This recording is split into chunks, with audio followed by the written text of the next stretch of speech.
in that moment, I knew that this wasn't for me and I need to do something about it now. The how to die happy concept is, if you had 5 hours left to live, how would you do it? It's not sustainable unless you're a paid athlete who doesn't have a job, that doesn't have any other interests. Like the guys at the top, I had this beautiful experience where I lived my dad's death, the last 5 minutes of his life, through him and through his body and through his brain. And the day before, I'd written my eulogy in this workshop. And then in my breathwork, I experienced my own funeral. Wow. If you could go back now to the Damian who was in Dubai in the marriage and you could have a conversation with him, what words of wisdom would you share? That is so deep, dude. I haven't thought about that.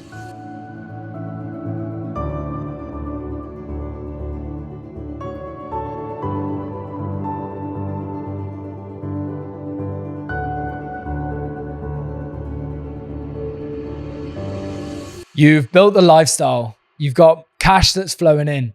You're living in an exotic location like Dubai. Your business is booming, yet something's missing. And you have this realization, is this truly what I want? In today's episode with Damian, this is exactly what we discuss. His rock bottom moment where he was in Dubai, he had it all, and then he discovered what was truly meaningful for him. In this episode, we dive down rabbit holes such as psychedelics or moving to a new location, or stepping into deeper levels of what you truly value and aligning your life to that and how that can benefit you and to set your life up in a way that is truly meaningful to you. We also discuss how you can use your physical body to step into physical and mental challenges to take your health to the next level. But then also why these challenges like Ironman, they're not just about the challenge, they're actually about the things that you gain within this journey. I'd highly recommend listening into this episode. Damian is a master at what he does. And when he's working with clients, it's more than just a client-coach relationship. He truly believes in connection. And he embodies this through his message, through the talk that we have today, through his coaching and the way that he lives his life. And I believe that myself and all of us can learn a lot from his wisdom. So take a moment to listen into this episode. Enjoy. Damian, great to have you on, mate. I appreciate having you here. Thank you for having me. Yeah, man. So we'll start off because we connected through a mutual friend, James Zando, who's also been, on the show. And I remember when we went to his mastermind and we connected there. Yeah. And that one of the obviously I felt like your presence and the way that you hold yourself was like just epic. Like you could tell the kind of guy that I'd want to be around. I appreciate it. And then you shared a story about when you were in Dubai and how you had the lifestyle, you had what looks like on paper, everything. Yeah. Yeah. What was really going on for you at that moment? Yeah, we'll dive right into that, bro. That's, I think, still a very recent part of my life, but so much has happened since then as well. So I can actually look back on that as an experience now and be like, okay, I've really been able to make a lot of sense of that situation. So basically, context of why I was in Dubai. Myself and my ex-wife, we broke up. She moved back to the Netherlands, and I had this kind of crossway where I could either level up and I could do something that I thought was going to actually bring me closer to overcoming all this pain that I was dealing with, or I could have just continued to go in a bit of a negative cycle, which I would have done previously, which was go party, ignore and not take any responsibility or accountability for my actions in why that relationship didn't work. So anyways, long story short, I chose the self-growth route, and 6 months later from Portugal, moved to Dubai, registered the business there. In the same time, I committed to doing Ironman, which I had never done before either. So it was level up the business, level up the body, level up the brain. And moved to Dubai and had a really good time there. Really, there was no, I don't look at that as a negative experience. It was for me, however, looking back at it now, me running away from actually dealing with what was going on inside of me, which was a lot of pain and a lot of disappointment and resentment for that marriage not working out because I wasn't focusing on it. I was focusing on building an online fitness coaching business, and that was consuming all of my hours every single day. And that just meant that we just lived past each other. And so, when making that decision to go to Dubai, I didn't really consolidate that part of it, where it was like, oh, you're going to continue to work, you're going to continue to focus on business and building and scaling, and that meant that I was just going further away from accessing any sort of spiritual side of myself, and starting to recognize any emotional patterns or behaviors that had actually led me to this place of becoming a bit avoidant of exactly kind of why the relationship didn't work, not being present, not fully wanting to connect on a deeper level. For me, it was like money, scale, clients, go to Dubai, and all your friends are there and everyone's jet skiing and doing all these things. And then basically after 6 months of being in Dubai, living the life, having, really beautiful apartment and training every day, laptop life, coach life, like the Dubai fitness coach's dream. I sat on the beach one day, and like I was on the palm. There was this Russian dude next to me with like maybe 20, 19-year-old chicks. He's living his best life. There's this digital nomad next to me. He's on his computer, like doing some coding. And here's me with like my laptop in front of me, and I'm just looking at this, and I'm like, bro, what the fuck? Like I'm in this amazing place, but I'm not enjoying it. Like I've got no friends here. I've got no family. I've got a few friends here, but like they're all hustling. They're all sitting in front of a computer in their apartments, and they're all going and grinding. And in that moment, like I just felt I wasn't meant to be there. I wasn't in the right place. I'd thought that this was what I wanted. I thought that like I could build up this massive wall and forget about what had happened in the past and just say, this is the new me, the fitness coach living in Dubai, living his best life. And this really sad song came on.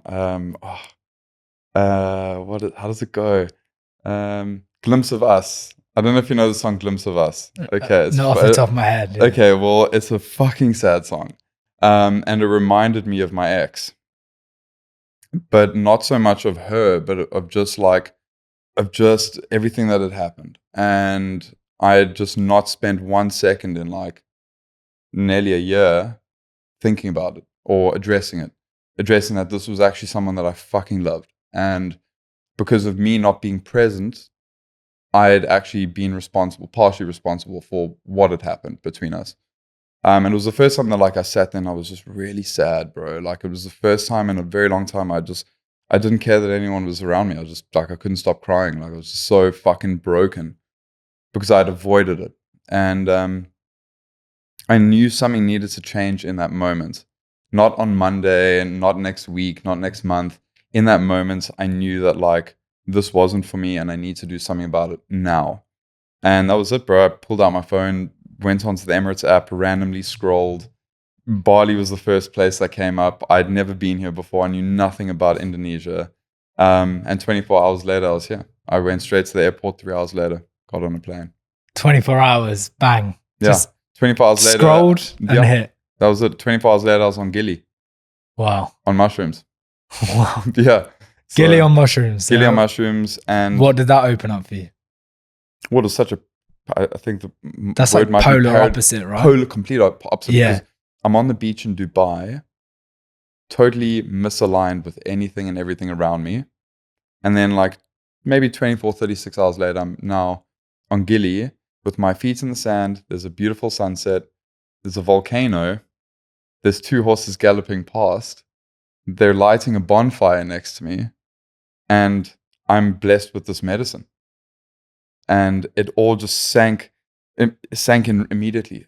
This is actually who I am. Like, this is what I want to do. I don't want that. I don't necessarily also want to be on a beach and do nothing with all my time. But I need to slow down because I've been running away for way too long. And yeah, that was just a moment of Dubai knowing what I didn't want and then coming here and just recognizing what I do want. So yeah, it's quite a wild, like 72 hours, in total. Yeah, wow, that's a real contrast. So then you arrive in Bali, you go to Gili, you have this experience. Mm-hmm. And what were like your biggest insights from the experience when you were sat there with your feet in the sand and you were taking that moment of having these realizations of actually, this is what I want? What did you realize that you had left behind Like what parts of yourself did you realize that you actually needed to start pouring more love into or displaying more in your life? And what parts did you feel like you needed less of? There was this guy sitting next to me and we were speaking, and I told him, we were chatting on these mushrooms for like a solid maybe 3 hours. And, I told him like, bro, I've been alone for like the past year, and it's been really challenging, because I left South Africa to move to the Netherlands to be with someone. Then we got married and we moved to Portugal. So I was never alone. I left my family in South Africa to then be with someone. And throughout that whole process, I was always around my loved ones, And then all of a sudden, just within the space of like a day, it was just like, that was it. Like she left. And she didn't just leave. Like we spoke about this. This was somewhat of an amicable, we need to move on. But, it was just from not having that conversation and us being together to all of a sudden, a day later, us having had that conversation and me being alone. I hadn't been alone for most of my life, dude. Like, being in South Africa for 26 years before that, I was never alone. And so, then being in Portugal, then going to Dubai, it was a very lonely experience for me because I'd never had experienced that. And then coming to Bali, still alone. And then in that evening, watching the sun go down, I'm sitting there speaking to this guy, and I told him this, and he looks at me and he's like, "But you're never alone." And it was just like, oh, like what a healing thing to hear from someone, because no one said it to me. Like no one said, "Bro, you're never alone." Like the fact that you're here and you're speaking to me, you're okay. Like you'll be fine. Like there's always people that are going to listen to you and love you and care for you and be a part of your journey. You don't have to do this alone. And like, for me, that was just like such a warm thing to hear from someone, because I don't think in that time that I'd even spoken about it for a year. I hadn't spoken to anyone about it. I was just kind of like coasting, training alone in Dubai, going to the beach by myself, going to restaurants by myself. Like I had one or two mates, but I also respected the fact that like everyone that was there was on this hustle and grind mission. But that's not me. As I would have said at James's mastermind like 2 weeks ago, like respect to everyone in the room that's building these incredible things. But if it comes at the expense of like any of my inherent peace or my values, that I just some things don't interest me. And I think moving there was me trying to convince myself that if I go there, that's going to validate my hard work. Because it goes back to when I stopped bodybuilding, who's not going to, like when I stopped competing, who's going to validate all this training that I'm doing in the gym? And it was the same thing as, well, I've built this incredible coaching business, but I'm not with anyone to really validate that. So I'm going to go to Dubai to prove that this business is successful. And then you get there and no one's clapping for you, bro. Like, no one gives a fuck. Yeah, everyone's in their own world. Because there's dudes that are making like 100,000 times more than you, and it's And when I realized that, like I'm not in competition with anyone other than myself, so therefore I'm in the wrong place. Yeah, it was a deep realization to have. Yeah, very deep realization, and one where someone who's listening in may be in a similar position where you have these realizations like, am I actually doing this for what I truly want, or am I doing this because this is what the outside world says is the thing to do? And then actually to have the courage to sit back and reflect and go, hang on, what do I value? Yeah. And is this in alignment with that or not? Yeah. That's a really powerful reflection to have to even get to that point. I wish people would do that, bro. Like, because there's no shame in doing it. And I'm always happy to get super open and super deep and even emotional, bro. Like I've got nothing to lose by speaking my truth. But I think so many people just are so scared of what others are going to think about them, or they're going to get judged for it, or if, let's say, I look at the amount of time I spend on a computer and I'm like, this doesn't fulfill me. Sure, it makes me a lot of money. It allows me to make a great impact. So the things that I'm getting from it are not bad things. But that doesn't mean that it fulfills me, and I recognize that like that whole journey that I went on, I was just running away from things that actually made me inherently enjoy life, I wish people would they know that. Everyone's got the answer. Everyone knows that they're not happy. just, yeah, sometimes it's okay to take the mask off and just be like, this is not right, you know? Mm. So yes, so interesting. Those things that you realize you were running away from, like the things that were important to you. What's been your integration process to bring more of them into your life and actually rediscovering? Because sometimes I certainly was in a phase where business really overpowered the other areas of my life, and then I built something great, but then I reflected and was like, hang on, like my relationships aren't where they should be, and sort of like neglected other areas that were truly important to me. And then it's almost a journey of rediscovery. Like, actually, what do I value? Like, who am I at my core? Yeah. What's been your journey like with that? Also still a lonely one. Mm. I think that's another thing when you walk away from one thing and you choose another, like it's a new path of rediscovery. You know, and coming to Bali, I spoke with a friend of mine, and she's a Dubai coach. Now, bro, she is, when you look at a Dubai coach, like she has risen to the top. She is probably one of the most, she has the most impactful business out there. She's working with thousands of women. Like, bro, as for me to call her a friend, like, is amazing, because like I'm so proud of her to see these incredible things that she's done. Shout out to Chen Yang. Yeah, she's great, you know, Awesome. and she was here when I arrived in Bali. So she was actually on holiday here, and she had a retreat here. And so we met up for coffee, and I was speaking with her, and she's just like stopped me, and she's like, dude, the batteries have been taken out. Like, I feel like you're really not here. Like, that was the thing. She was just brutally honest as a friend. She's like, I think you need to try some breath work. And this, I'm like, breath work? But chicks do fucking breath work, okay? I don't do breath work. And so I considered it, but like I didn't jump at it right away. But she said, I'm going to a reading this evening of a book called How to Die Happy. And I went with her, and I met a guy called Martin O'Toole, who's an incredible man.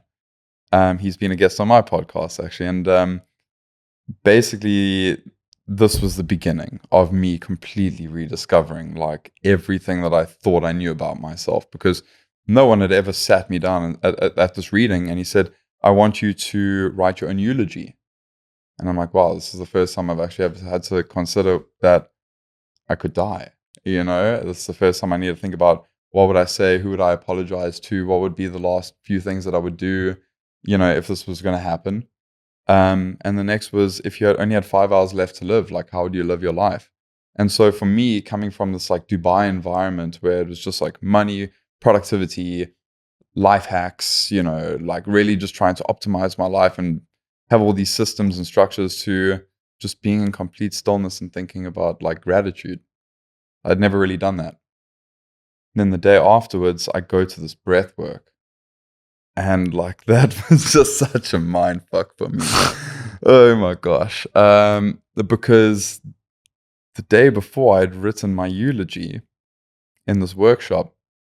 And then in my breath work, my first breath work ever, I experienced my own funeral. Wow. And it was just like, I remember walking out of this breath work, and like I got home and I was just blank. Like, I didn't even know what had just happened within a 24-hour period. Now, this is also like the same week that I've just arrived in Bali. So like I've just left Gili, come back to Bali, and like now I've gone straight into this. So that whole week for me was really very overwhelming, but extremely inspiring, because I knew that there was this whole nother side of life that I'd completely avoided. But like, wow, what a gift to actually like feel this. And I've never felt, I was not used to feeling. I was not used to just feeling things like acceptance, like being in a room where there's no judgment. No one's comparing themselves to each other. We're all extremely vulnerable in this breath work. At the same time, you're in a room with people that are all writing their own eulogies, and you realize that like we're all just human and we're all going to die one day. And like the idea of impermanence is something that I just completely avoided, you know? So yeah, there were a lot of things that, I'm so grateful to like, yeah, have come here and experienced that, you know, really magical experience. Yeah, it's a pretty wild 24, 48 hour Fuck. Period. Yeah. It was, bro.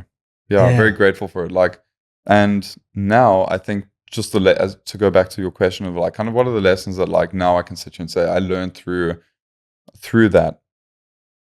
Yeah, the idea of impermanence is a big one. I carry that wherever I go now, like every day. Things could end in 5 hours. You could have 5 hours left to live.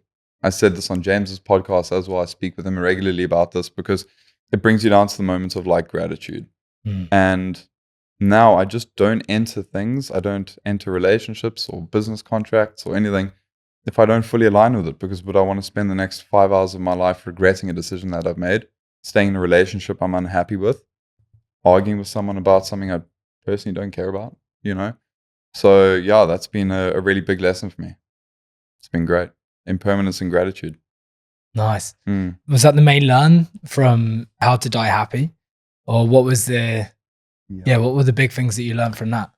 Martin's a very interesting character. And, you know, the funny thing is that he went from being this author that I went to go to this reading to now being one of my best mates. And, you know, it's like very grateful for that relationship that came out of it, because we spent a lot of time together and he's got a lot of wisdom. So I think just even kind of the kickback of going to that reading and having someone like him that is now in my life has given me an immense amount of gratitude for putting myself in spaces that I wouldn't have put myself in. Firstly, I think that's a good reminder to just sometimes get uncomfortable and just go, even if you don't feel like it, you know.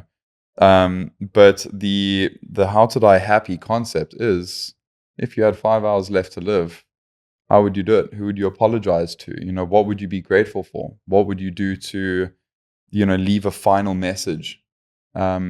And that for me was, I would say, one of the most impactful experiences of my life. Even though it's just a simple chapter in his book and a simple exercise, it encompasses, I think, a lot of the message of, well, if you want to die happy, you never know when that's going to be, but like just live in gratitude.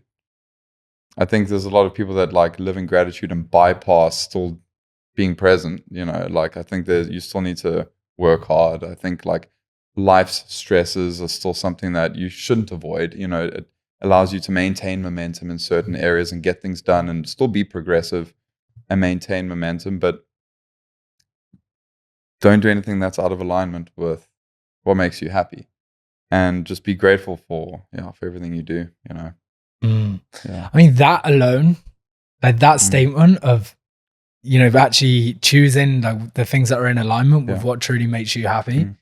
I feel like that statement alone to live by is so challenging. If you actually embody that, it's suddenly your life starts to throw a lot of stuff out, and then also brings the right things in. It's a challenging concept to live by, because it takes, first of all, the evaluation piece of really evaluating and tuning in. Like, where am I living out of alignment at the minute? And then rather than avoiding, being like, all right, I'm actually going to move towards that and make a change. And that takes a lot of courage.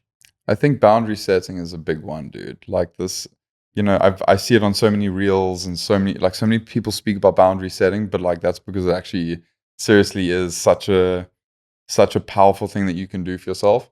Like non-negotiables and boundaries for me, in my previous times, I would have thought they're a bit aggressive. So like, set a boundary, I'm not going to deal with you anymore. Like, but it's more self-preservation, and it's more like peace cultivation than it is anything else. And like, I think a lot of the time, most people that will look at me, gym bro, like definitely doesn't look like he's very spiritual, definitely doesn't do yoga a few times every week, and like practices solitude, and, you know, spending a lot of time alone, and, you know, that one wouldn't think that I'm someone who sets aggressive boundaries. Like, my inner peace is the most important thing. I can't get things done if I don't allow myself to like maintain my personal standard of the things that make me happy. I don't fear judgment from people. I don't worry about what someone's going to say if I do something that I wanted to do. And I think a lot of people are kind of stuck in that, you know, of like not fully living their lives because they're worried about what others are going to think. Like, don't go and like do something stupid. Like, don't insult people. Like, don't be rude. But like, also live your life on your terms. And I think that was something I wasn't doing for a long time, because me and my ex, I was building this business so that I could have a life. We could have this beautiful life in Portugal and have this wedding. And just living for other people didn't really get me far. So now I put boundaries in place for myself to say, well, I need to do me. I need to do the things that make me happy. If I had 5 hours left to live, how would I live that? Great. I need to put boundaries in place to make sure that like I can do these things. And the same with the business as well, right? It's like having those boundaries in place. So so you can still do what you value. Yeah. Hey, let's go down the health route. So health coach and with what you do, that being like in the shape that you're in, but then also doing Ironman. Yeah. How'd you go about doing Ironman yet still being in the shape that you are? By trying to avoid burnout as much as possible. It just comes down to knowledge, dude. Like, I'm not genetically gifted. I'm not better than anyone else. I wasn't born fitter or healthier or stronger than anyone else. I didn't have an athletic upbringing. I didn't play sports in school. Maybe like I played one game of football in school and I got kicked in the face by the ball, and I was like, that's it, never again. Played cricket, stood in the sun for 6 hours waiting for the ball to come my way. It didn't come my way. Great, that's it. Not doing that anymore. I played squash for a few years and I played that pretty well. But I had to build this, like everything in terms of like bodybuilding. It took a lot of years of doing lots of hard work in the gym. And then only recently to be inspired, I would say off the back of my marriage 2.5, 3 years ago, to never allow anyone to make my life harder than how hard I can make it for myself. Because it was a very hard time for me. And I was like, I'm going to make it harder so that if I can handle this level of stress that I put myself under, then I can deal with emotional stress. It's okay. If I can deal with the physical, I can deal with the emotional. And that was part of the avoidant nature that I had, running away from it instead of running towards. And so the health and fitness stuff, dude, in terms of combining the weight training and combining the Ironman, it's pretty well structured. Like I do 3 weight training sessions a week, full body. I don't do the Monday chest day, Tuesday back and buys, Wednesday legs, Thursday shoulders. I missed the bro split. The bro split's missed the bro split, man. The bro split gives you a pump. Yeah. But in terms of like functional compound strength, you just need 3 days a week where you just do really big movements. Monday, Wednesday, Friday. Then on the days in between, I would do a swim. I would do a run. And the run wouldn't then come a day after doing a very leg dominant full body session. Then a Saturday would be a brick session. So basically like cycle into my run, or like my swim into my cycle. So I think it just comes down to recovery optimization at the end of the day, getting enough rest, and just making sure that you're not overlapping high amounts of stress on the central nervous system. Yeah, and the diet as well, right? So it's like I eat a lot. But actually, what you've shared there is great to know, because actually that's manageable. Whereas like I hear some people where they've done Ironman. Like my mum actually, she's into Ironman training and high rocks and all that stuff. Yeah. But Ironman specifically, the amount that she trained for it was, I just remember it being a lot. It's relentless, dude. A lot, really relentless. And then so then I have the belief, it's like, well, hang on, if you're doing that much cardio and that much exercise, like when do you even get a chance to train hard weights or even so that's why I was curious with the question. Because the weight training for me is my baby. Like I love weight training more than I love anything else, dude. Like it's something that my dad instilled in me. It like my main motivation to show up and go train every day is because it just brings me closer to my dad. Like that was, he was just this really big, strong man, my protector. And, when he passed away, I was like, I really thought about this a lot. And I was like, that's actually why I go, so that I can be strong. I can be a protector. I can embody a huge amount of resilience to a lot of things physically. And so for me, like I will always prioritize that because I love that. If it means that I'm slower on my run, cool. If it means I'm slower in the water, fine. Like, I don't care. Like, I'm not looking to come in the top 50 or 100. Like, I want to cross the finish line. Like, you don't get that status because you did it in a certain time. You did it because you crossed the finish line, because you've done something that most people can't do. And so, yeah, that for me is a healthy structure. I think closer to, so like, obviously there's different phases and stages. Right now, that's what my structure looks like. But from next month, I will be doubling up on sessions, because that will be more in my threshold stage where I do need to do a little bit more running throughout the week and a little bit more cycling, longer distances, slowly conditioning myself to obviously extended periods of time on these disciplines. But, can you sustain that training twice a day systematic approach? It's not sustainable unless you're a paid athlete who doesn't have a job, that doesn't have any other interests. Like, the guys at the top are eat, sleeping, and breathing, training every day of the week, 7 days a week. Usain Bolt was like, running 6-7 days of the week just to go and do an 9-second sprint, so there needs to be a lot of work done in the background. And for me, I just moderate that work. Like, I'm not looking to burn out. Yeah. That was a big one for me. Wellness burnout. I'd spoken to someone last week about wellness burnout, and I'd never thought of the topic before. We only associate burnout with work, corporate. We don't associate wellness with training 5 days a week. Oh, you train 5 days a week? That's amazing. You must be healthy. Oh, it's also a lot of fucking stress on the central nervous system. And then you're going and freezing yourself in an ice bath. Yeah. And then you're getting into a sauna, which is depleting your electrolytes. And then after that, you're going for a massage where they're now breaking down tissue when it needs to recover. And then you are working on laptop life, you're working online. So now you're getting all this blue light exposure. It's not as glamorous as I think what a lot of people make it out to be. And I think that's a big issue at the moment in the fitness coaching industry, where coaches are trying to be real big inspirations and do these incredible things, high rocks, Ironman, have an insane physique all year round. But speaking from personal experience, it leads to a bit of burnout at the same time if you're not careful, and that was something that I recognized last year, doing a lot of this training twice a day. I burnt the fuck out very quickly. And especially if, we're building, like, people listen to this podcast almost on a mission, like taking their life to the next level, and they're building the business, and also they care about their health, so they want to take their health to the next level, and then also their relationships, they want to nurture that. And there's a lot of moving parts. Like, how do you balance that growth and building, but also with recovery and replenishment? Yeah, go slower. Yeah, go slow. You got the rest of your life.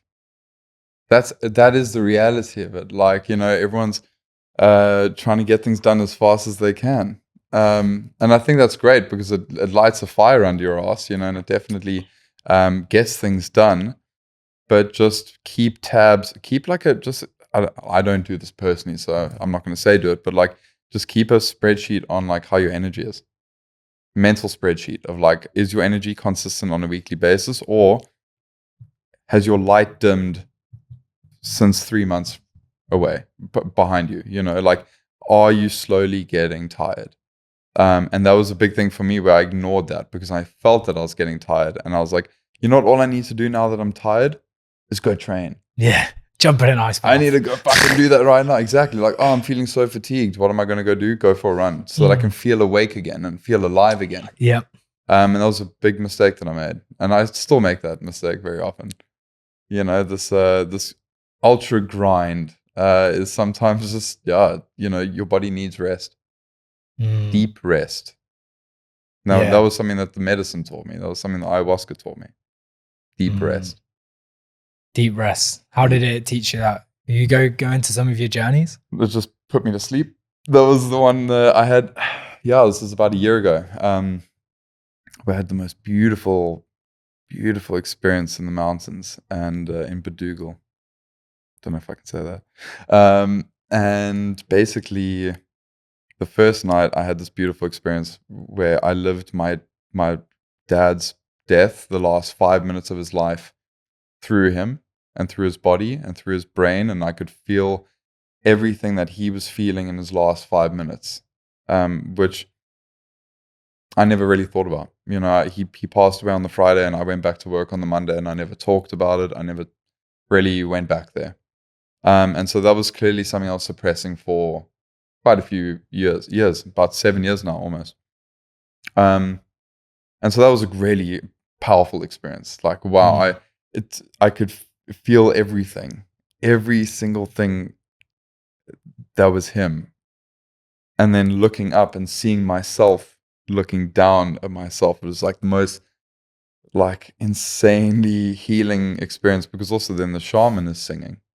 And the second she stopped singing was also the same second that my dad took his last breath. And it was like I don't think I breathed in for like 20 minutes. Like I just was completely still.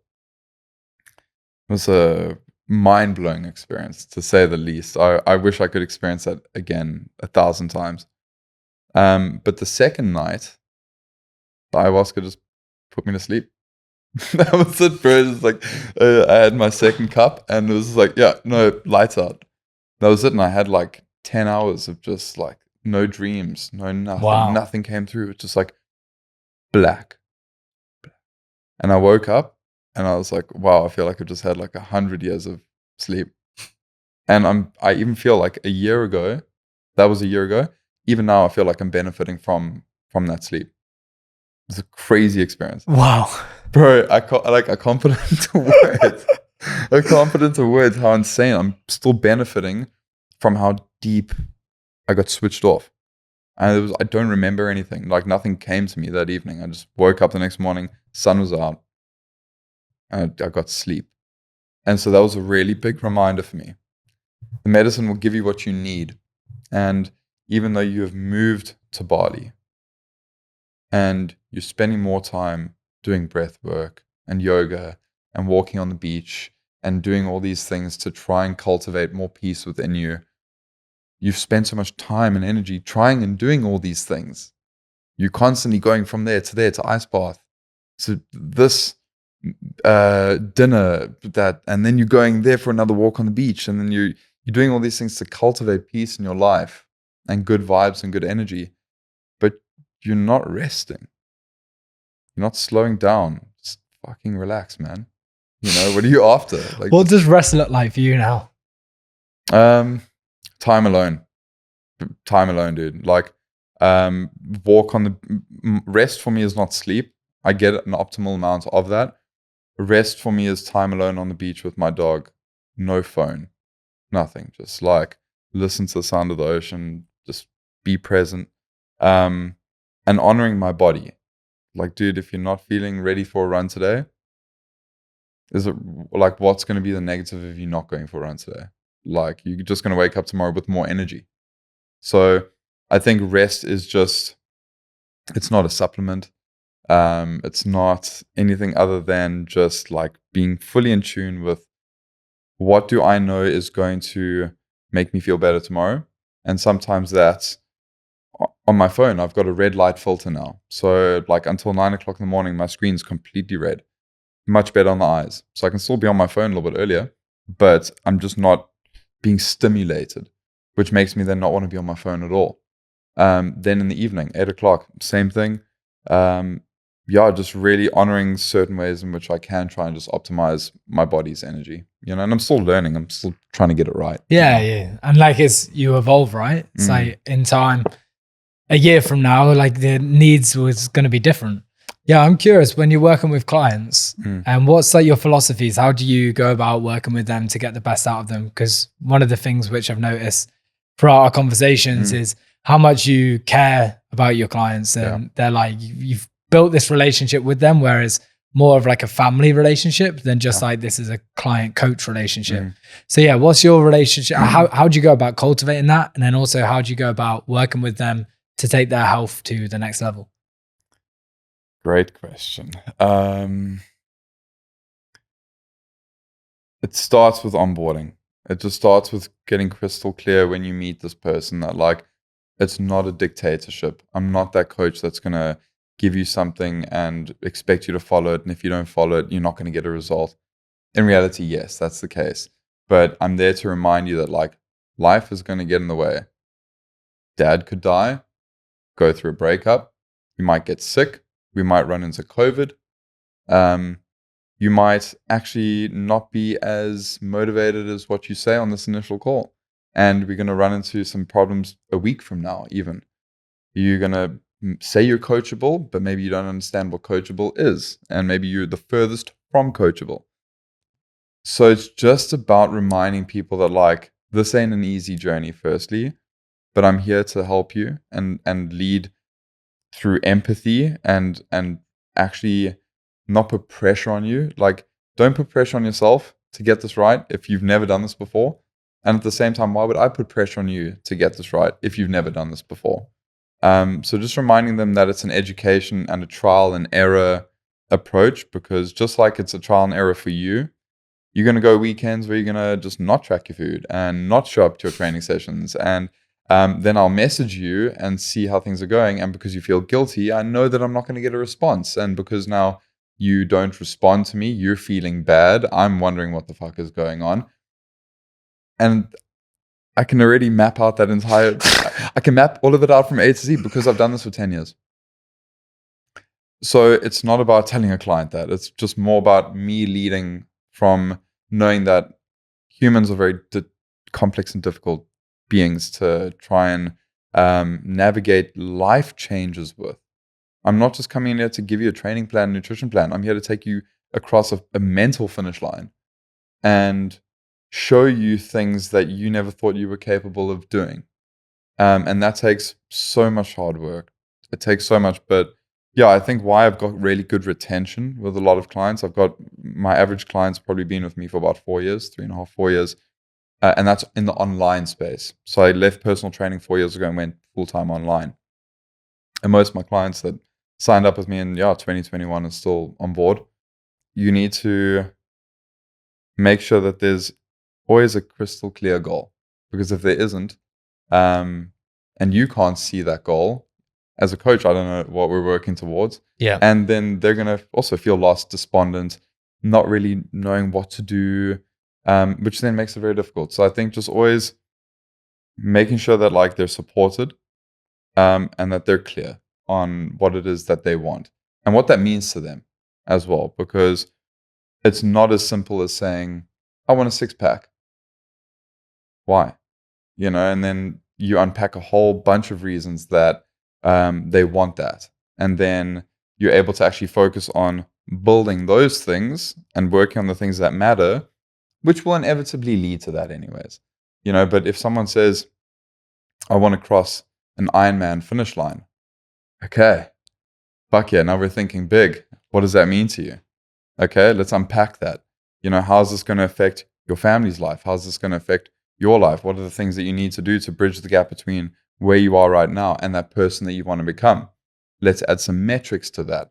So really just once again, getting super clear on absolutely everything, I think is part of the communication strategy and rapport building strategy that I have with clients that I do very well. And that's, once again, coaching isn't a dictatorship, it's a relationship.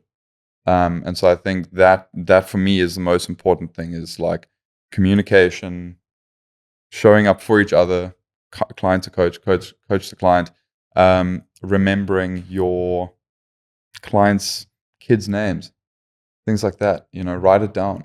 Like all of this really helps at the end of the day, not just embed yourself into their life, but also like build that trust with them.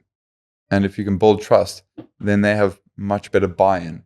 And when they've got buy-in, that's when you can get them to do anything. Yeah. Get them to trust you and they'll go the full Monty. Yeah. So it is really like cultivating that depth in a relationship and digging deeper than just the surface level stuff, which often comes out, and then helping them feel safe so that then once they feel safe, you can also dive deeper into what do they truly want? Like, they want to do the Ironman, right, and get to the finish, but is it actually that, or is there some gain somewhere else in their life if they do that? Yeah. And I think I've gone through that process so many times that it's generally 99% of the time never the Ironman. It's not actually that. It's not actually the 6-pack abs. It's the validation that you're seeking from your partner. You want your partner to just see you as a leader and someone that can level up, and you can prove yourself to be that person in the household that maybe you lost along the way. And so I think that's what I love about coaching, is that like it's never about that thing. It's never about the 6-pack abs. The 6-pack abs are cool, man. Like it's great. Like, but it really means actually nothing when you look at like emotional, spiritual, mental. Those are the things that I lost touch on when you were going through that. Yeah, I period. lost. That's it. It's like Monkey was driving the car, and it's quite a crazy thing for me to experience. Was like, oh, you've done all this physical work, but mental, none. Emotional, absolutely not. Spiritual, what the fuck is that? I never spent any time on that. And how lucky am I that I got to experience that awakening? That now that is my biggest priority in life. And the physical is the last thing. Like the shape I'm in now is just a product of me putting in years of hard work. Like I don't go to the gym now to look good. I go there for my mental health. I go there to spiritually be closer to my dad. I go there to have moments of silence. I don't have to think about anything else. Whereas most people think that going to the gym is going to give them these immediate things. I go for the long-term thing. You never actually get the thing that you sign up for. There's so many layers to it, Yeah. If you could go back now to the Damian who was in Dubai with in the marriage and all of that stuff, and you could have a conversation with him, what words of wisdom would you share? Fuck, that is so deep, dude. I haven't thought about that. It's not even deep. It's such a great question. Just watch it like a movie. Just I wouldn't change anything. I wouldn't change any of that whole process. I wouldn't change or take away the heartbreak. I wouldn't change any of the feelings of loss that I experienced, or the feelings of disappointment and failure. Like, I'm lucky that I got to experience those feelings, because now I can sit here and be like, "Wow, that really built me into such a better, more kind and resilient and strong human being," because it led me to exactly where I am right now. And I would just say to him, dude, don't change anything. Go with it. Like, go with it. The impulsive decisions that you're going to make them. Like, the people that you're going to cut off, do it. Like, don't hold back on doing the things that you feel are right for yourself. I wouldn't change anything. I don't think anyone should ever change anything either. Like, I don't live with regret. I think if there's any part of you that wants to, when people say maybe, or I don't know, or I'm unsure, none of those are yeses. Those are hard no's, right? Those the thing is, if it's not a fuck yes, it's a hell no, right? Yeah. Like when people say I don't know, I'm like, you do know. That's the answer right there. Like, the fact you're saying no, just like literally no is in that sentence, and so embrace the confusion. Like, I had no idea. Dude, this was the craziest moment of my life. I was just sitting there on the beach thinking I had everything like mapped out. Well, you moved the business to Dubai tax-free, you're making more money, you are going and doing photo shoots in London, then you're flying back to South Africa, and you're also running in the desert. You just bought a brand new triathlon bike and you're fucking riding it out into the sunset and doing all these amazing things.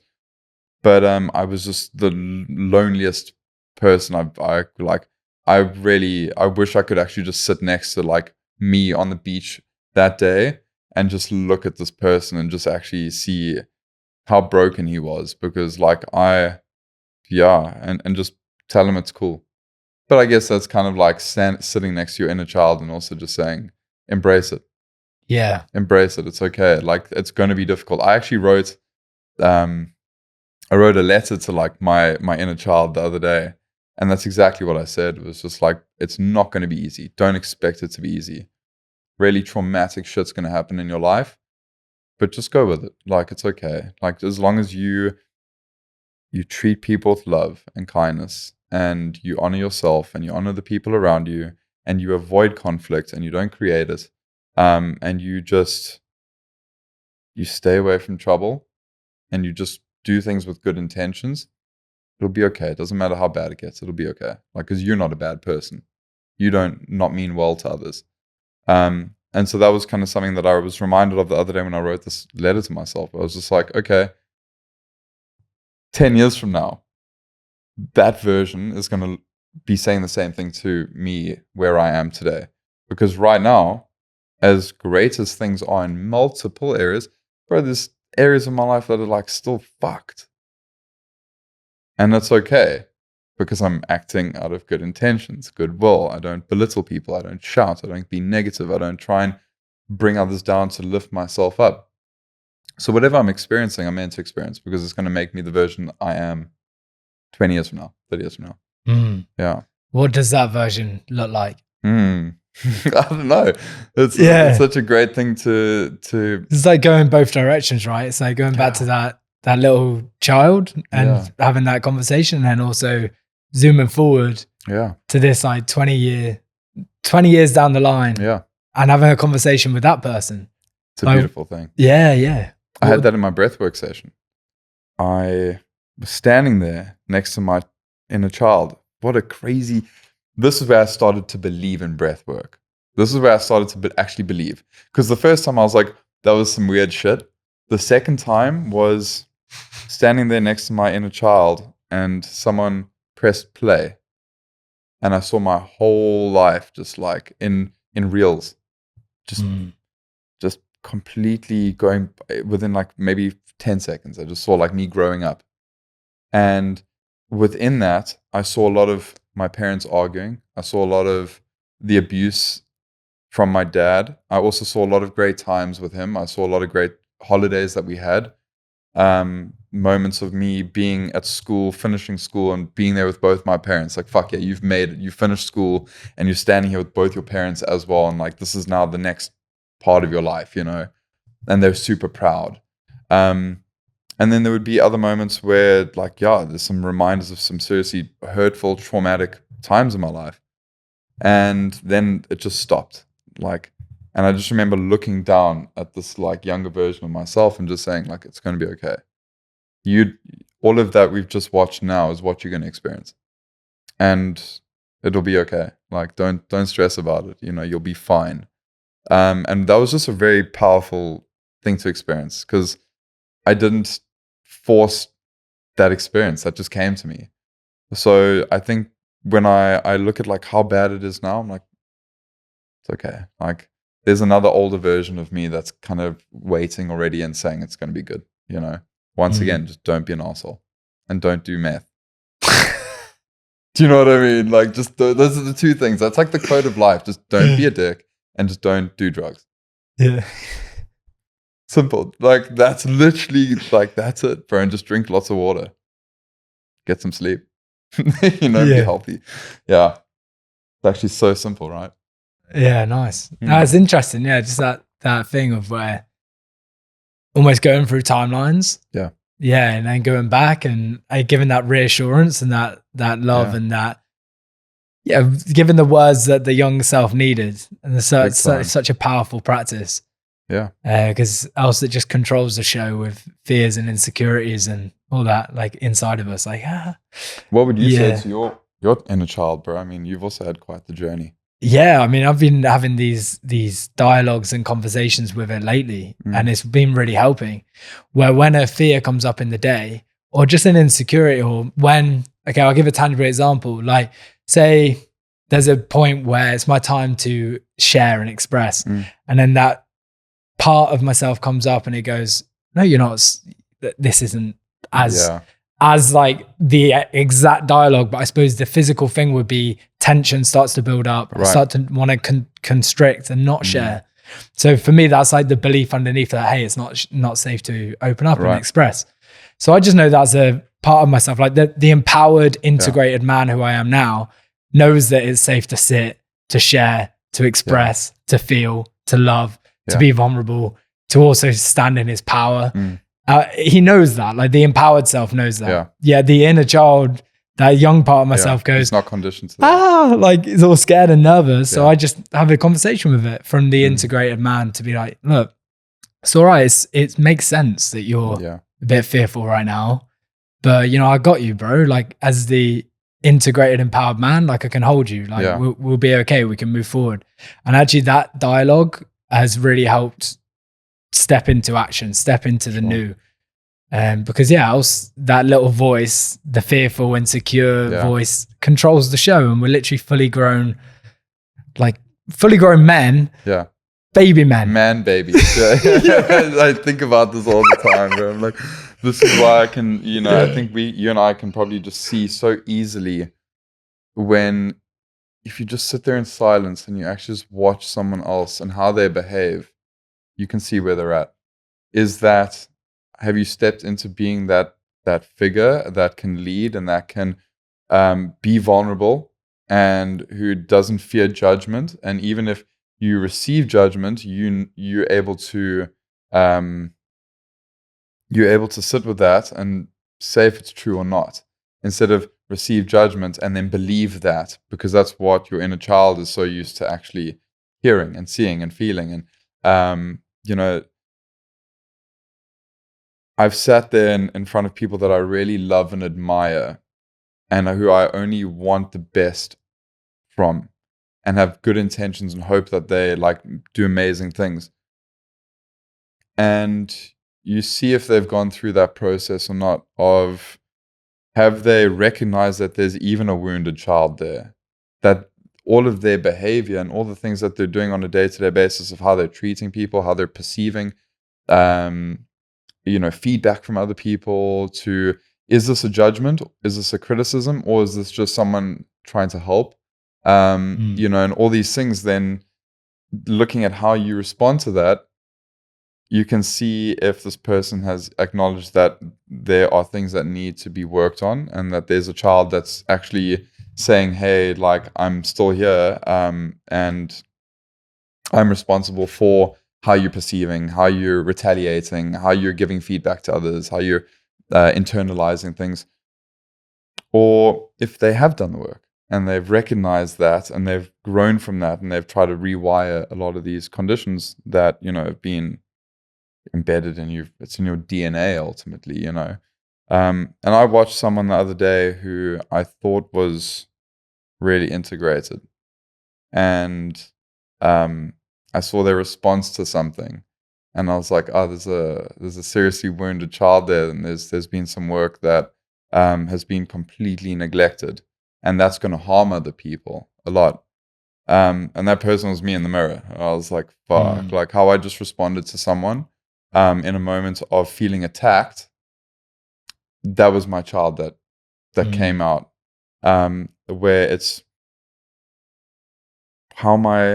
it was what I was exposed to. It's my dad, you know, like my dad couldn't take criticism. He couldn't take any constructive feedback, you know.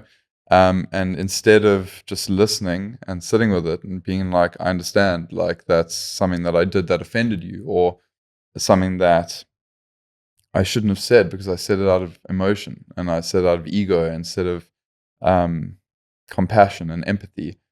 And like there was just this moment where like I responded to someone with lack of empathy and compassion, and then I sat with that and I was like, oh fuck, there's some more work that I need to do. Fuck, it's like, oh, I thought I'd done this work, but like, bro, you're never done with this work. Yeah.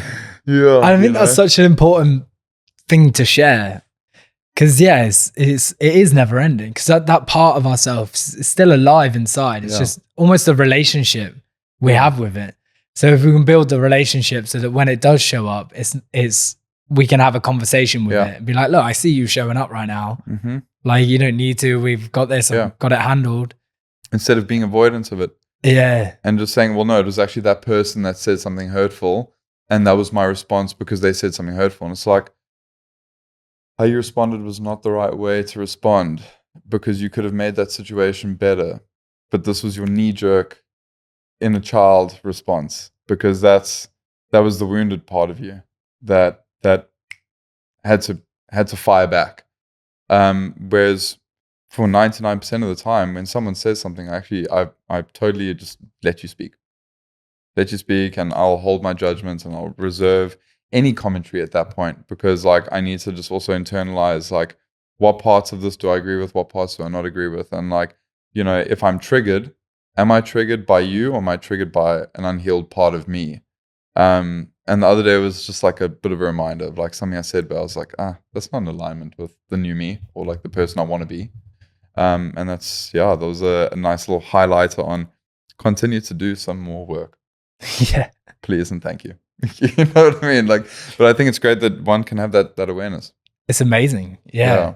It's amazing as well to just, to be willing to continually reflect on how you're showing up. Is this in alignment? Like you said that like the new me, the me that the upgraded, the next level me, like, is that in alignment with that person? Mm-hmm. And that's, for someone listening in, it's like a great awareness to have, to constantly be checking in. Yeah. Like, are these behaviors, these thoughts, the way that I'm showing up, the way that I'm treating people, what I'm doing with my days, the way I'm living my life, is that actually in alignment with who I want to be? Yeah. Yeah. It's like a basic principle. Yeah. It's so easy to go on autopilot. Yeah. But once you've entered that level, once you've created that wiring almost, I mean, there's people that know a lot more about this than I do. Like, I'm still very, very fresh. But I find that once you've leveled up into that self-awareness of being able to call yourself out, or being able to recognize when something you said was not in alignment with the person that you want to be, it's very difficult to kind of like go back down to that level again. Like, it's not, I guess it's kind of like, you could equate it to a food pattern, food focused behavior, you know, where it's like, when I'm stressed, I eat junk food all the time, and like that's just now who I am, right? And then you lose that self-awareness. You just say, well, nope, I'm just, you know, when I'm a stressed out person, then I just eat Doritos and Oreos, and that's just who I am now, because that's my conditioning. That's just what I do. And then you start to then look at the stress itself. Actually, if you have guidance, or you have education, or you've got someone that's kind of helping you through this, or you have an awakening where it's like, actually, when I'm stressed, I just need to fix it with something. Actually, it doesn't have to be Doritos itself or Oreos, right? It could just be, okay, when I'm stressed, I feel the need for something. And then you start to kind of look at, what can I replace that with? And I think when you slowly start to like recognize that actually your conditioning is something that can be changed, and it can be rewired. The second that you then level up and you start to change these things, right, in terms of behaviors, it's very difficult then to look back at that previous conditioning with the idea of, oh, well, that's who I am. No, that was who I am, that believed that was actually all I could do, or who I was, you know. But actually now, because I've come a step up, I now have the choice of staying here or going back to something. And I think that was a big part of like me and my self-awareness, was the second I realized that I could be self-aware, then I can't imagine myself ever now not being self-aware, or like neglecting self-awareness. It's one of those things that, like, it's a new Lego block, if you can put it like that, you know, in a big puzzle. Amazing. Yeah. You know, it's just one step closer to completion, if I can make it like that. Yeah, without going on a tangent. Yeah. Without going down that rabbit hole. Yeah, exactly. Yeah. It's just it's a puzzle piece. Yeah. Yeah. That's awesome. Yeah. Hey, bro, at this point of the show, we have a vault, and in the vault, there is 10 mystery messages. Okay. And then also each guest leaves a code, leaves a message for future guests. I love that. So that could be picked, like your one that you leave today could be picked in the next episode, or it could be in 10, 20 episodes time. Right. We'll see, but it's a bit of a mystery, right? Okay. So yeah, you're open to I would love to, bro. Yeah, let's do open it. to taking a pick. Okay. Completely random, hey? And do you know who would have written these? Or So some of them have, so guests leave their name at the bottom, and then the Right. mystery messages just says mystery message.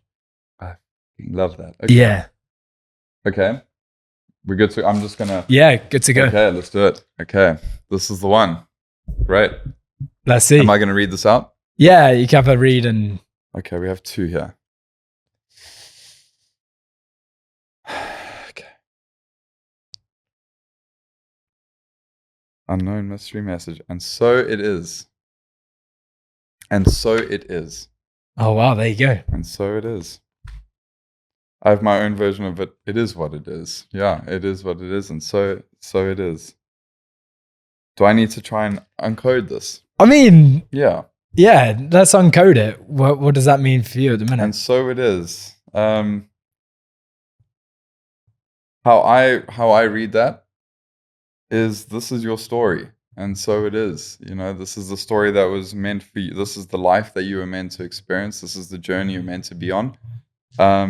Nothing more, nothing less. Like, you're exactly where you need to be in this moment. And so it is. Like, this is your